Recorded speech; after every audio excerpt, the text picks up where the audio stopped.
Alors Catherine, donc tu nous as parlé d'équilibre alimentaire, tu nous as parlé d'assainir le terrain, de travailler sur la paroi intestinale avec la glutamine, les probiotiques une fois qu'on a travaillé sur ça. Mais au niveau des enzymes, dans quel cas elles vont être utiles par exemple pour un cas de dysbiose? Eh bien, les enzymes, ce sont les enzymes donc, de l'estomac. Hein. Donc tu as ce fameux bol alimentaire. Et donc ce fameux bol alimentaire, il a une fonction il doit donc dégrader tous les aliments qui vont arriver. Donc la première chose qu'il va falloir penser, c'est déjà bien mastiquer. Aujourd'hui, on manque quand même un peu de temps. Ensuite, ce bol alimentaire, il a un rôle primordial, c'est-à-dire qu'il va déconstruire ces aliments pour récupérer les nutriments et puis commencer donc à faire passer par le système, par le grêle. Donc ce bol va partir dans le grêle et dans ce grêle, il va y avoir plein de choses donc, qui va se passer.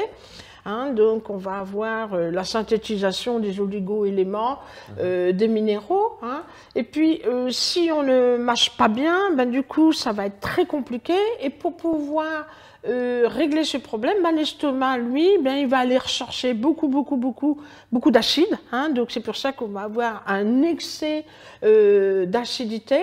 Et puis, comme c'est pas prévu, on va avoir donc ces excès d'acidité gastrique. Là, on va avoir donc les fameux Canthazyme de chez Phytocan, qui va donc aider cet estomac à assumer donc son rôle. Et l'intérêt donc de prendre ces fameuses enzymes, c'est justement que la dysbiose ne s'installe pas. Hein.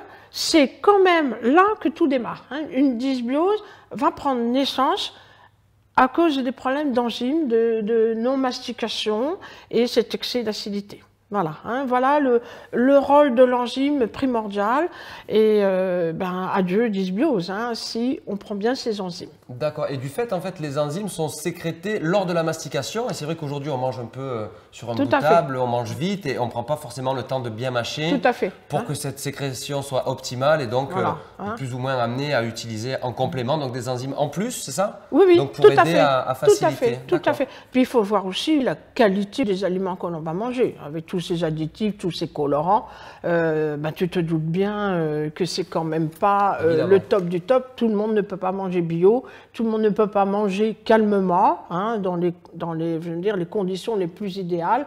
Et effectivement, l'enzyme, c'est vraiment un atout supplémentaire pour éviter cette dysbiose. Voilà.